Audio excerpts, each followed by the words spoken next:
बिस्मिल्लाहिर्रहमानिर्रहीम। अस्सलाम वालेकुम डियर स्टूडेंट्स।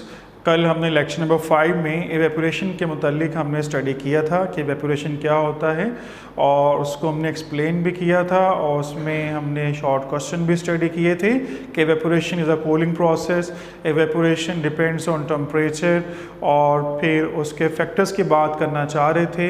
तो मैंने आज आपको फैक्टर्स जो हैं वो एक्सप्लेन करने हैं जो रेट ऑफ एवेपोरेशन पे अफेक्ट करते हैं। तो उसमें हम स्टडी आज का टॉपिक क्या करने जा रहे हैं, factors affecting the rate of evaporation या फैक्टर्स अफेक्टिंग एवेपोरेशन। तो फैक्टर्स के बाद हम करेंगे वो कौन से अवामिल हैं जिस पे जो एवेपोरेशन पे क्या कर सकते हैं, अफेक्ट कर सकते हैं। Factors affecting the evaporation. तो वो जो सबसे पहला जो फैक्टर हम स्टडी करने जा रहे हैं वो क्या है, surface area. Surface area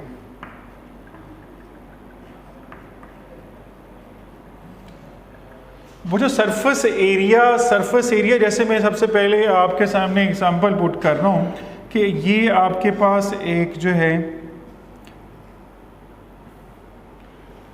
tub भी दे सकते हैं आप, बड़ा एक बीकर भी इसको दे सकते हैं, नाम दे सकते हैं। तो ये सपोज आपके पास एक बीकर मौजूद है, ठीक है, और इसके साथ हमारे पास एक छोटा सा बीकर है, ये हमारे पास बीकर मौजूद है। तो आपको पता चल रहा है कि सर इसकी सरफेस एरिया जो है वो ज़्यादा है, यहाँ पर सरफेस एरिया क्या है, कम है। तो अगर आपके पास इसमें लिक्विड मॉलिक्यूल मौजूद हैं तो आप उससे खुद ही अंदाज़ा लगा सकते हैं कि सर जिनका सरफेस एरिया ज़्यादा होगा क्या वहाँ से रेट ऑफ इवेपोरेशन ज़्यादा होगी या कम होगी। तो अभी आप देखें इनके मॉलिक्यूल्स जो इवेपोरेट कर रहे हैं सरफेस से, तो हमें नज़र आ रहा है कि सर यहाँ से जो मॉलिक्यूल हैं वो तेज़ी के साथ बाहर जाते हुए दिखाई दे रहे हैं, स्केप हो रहे हैं और बहुत ज़्यादा मॉलिक्यूल्स मौजूद हैं। लेकिन अगर हम इस सरफेस एरिया में देखें तो बहुत कम मॉलिक्यूल बच्चों ऊपर जाते हुए दिखाई दे रहे हैं। और इसी तरह हम इसको बता सकते हैं कि evaporation is a surface phenomena. Evaporation is a surface phenomena. क्या बोलते हैं इसको, evaporation is a surface phenomena, मतलब greater the surface area,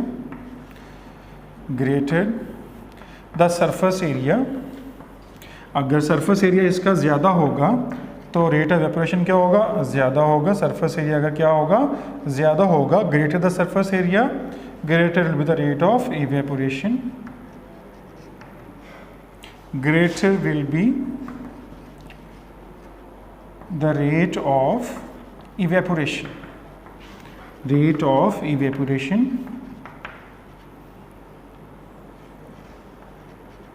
तो इवेपोरेशन का रेट जो है वो ज़्यादा हो जाएगा। तो बच्चों आपके सामने हमने आपको बताया है कि सरफेस एरिया पर इवेपोरेशन कैसे डिपेंड करता है। तो पहला फैक्टर क्या था, सरफेस एरिया। अगर evaporation is a surface phenomena, greater the surface area greater will be the rate of evaporation. जैसे कि एग्जांपल आपके पास मौजूद है, एक और एग्जांपल भी आपके पास बुक में मौजूद है। कहता है हम क्या यूज़ करते हैं, सॉसर जो है अगर हम यूज़ करते हैं, saucer used if tea is to be cooled quickly. अगर चाय को आप तेज़ी के साथ ठंडा करना चाहते हैं तो हम क्या करते हैं कि उसको सॉसर में एक प्याली प्लेट सुमा जो है आपके पास मौजूद है उसमें आप डाल लेते हैं चाय जो है, और उसका जो है रेट ऑफ एवेपोरेशन जो है आपको पता सरफेस एरिया बढ़ जाता है एज़ कम्पेयर टू अगर टी जो है आपकी जो है वो कप में मौजूद है। तो ये सपोज़ आपके पास कप है और उसके अंदर ये मौजूद है चाय, तो यहाँ आप अंदाज़ा कर सकते हैं कि इसका सरफेस एरिया कम है और उसका सरफेस एरिया ज़्यादा है, लिहाजा चाय जो है उसमें जल्दी ठंडी हो जाएगी और उसका रेट ऑफ एवेपोरेशन ज़्यादा होगा। इसीलिए tea is to be cooled quickly अगर हम सॉसर का इस्तेमाल करते हैं। तो अभी हमने लर्न किया कि सरफेस एरिया जो है रेट ऑफ इवेपोरेशन पे कैसे इफ़ेक्ट करता है, जिससे हमें मालूमात मिली हैं कि greater the surface area greater will be the rate of evaporation. तो ये एक फैक्टर हमने स्टडी किया है। अब दूसरा फैक्टर हम स्टडी करने जा रहे हैं जो कि हमारे पास टेम्परेचर है, फैक्टर नंबर 2 जो इफेक्ट ऑफ इवेपोरेशन जो है टेम्परेचर। जी वो टेम्परेचर के मुतालिक आप लोग पहले भी स्टडी कर चुके हैं कि अगर टेम्परेचर ज़्यादा होगा तो रेट ऑफ इवेपोरेशन भी ज़्यादा हो जाता है, यानी कि at higher temperature the rate of evaporation will increases. Why the rate of evaporation is increases? Because at high temperature the kinetic energy of the molecule increases.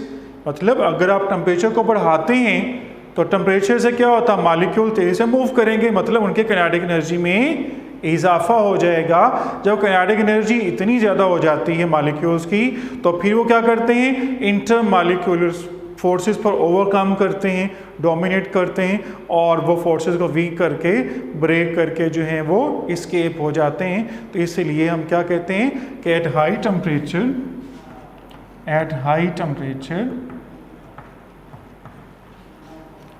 the rate of evaporation is high. At high temperature rate of evaporation is higher and vice versa. अब reason भी जानने की कोशिश कर रहे हैं कि high temperature पर इवेपोरेशन क्यों ज़्यादा हो जाता है, तो हम क्या बोलेंगे, रीज़न में क्या बता सकते हैं कि हाई टेम्परेचर पर काइनेटिक एनर्जी जो मॉलिक्यूल्स की वो क्या हो जाती है बच्चों, इंक्रीज हो जाती है। Kinetic energy of molecule increases. जब काइनेटिक एनर्जी इंक्रीज कर जाती है तो फिर वो क्या होता है, overcome intermolecular forces, overcome to intermolecular forces.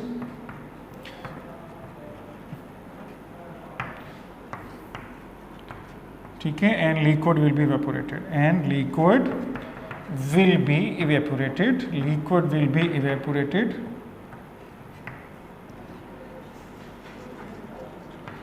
अगर हम इसको स्टडी करना चाहें, एग्जाम्पलीफाई करना चाहें, सपोज ये आपके पास जो है ये बीकर है आपके पास, एक और बीकर लेते हैं। अब देखिए इसमें वाटर लेवल सपोज ये हमने इक्वली लिया है, इसमें भी ये आपके पास वाटर लेवल मौजूद है। तो water level in the starting phase same है, बट इस बीकर में जो ए बीकर है आपके पास, इसमें हॉट वाटर है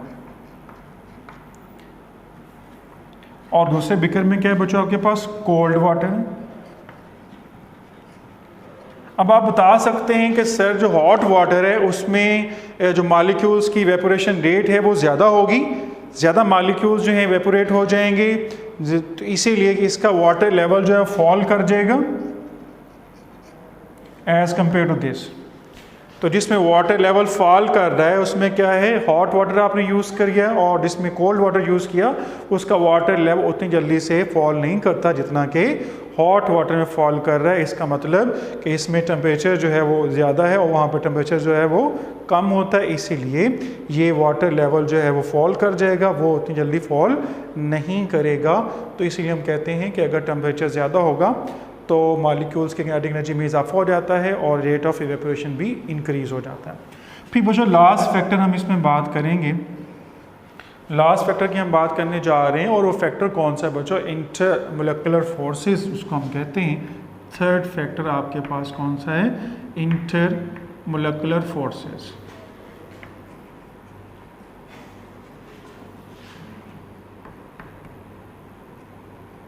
जी बच्चों, इंटरमोलेकुलर फोर्सेस आपको पता है the force of attraction present between the molecules are called intermolecular forces. तो इंटरमोलेकुलर फोर्सेस का क्या इफेक्ट हो सकता है रेट ऑफ इवेपोरेशन में, तो बहुत सिंपल सी एग्जांपल्स हमारे पास मौजूद हैं कि जो इंटरमोलेकुलर फोर्सेस हैं वाटर में क्या होती हैं, स्ट्रॉन्ग होती हैं, और जो गैसोलीन पेट्रोल है हमारे पास उसमें फोर्सेस जो हैं वीक होती हैं।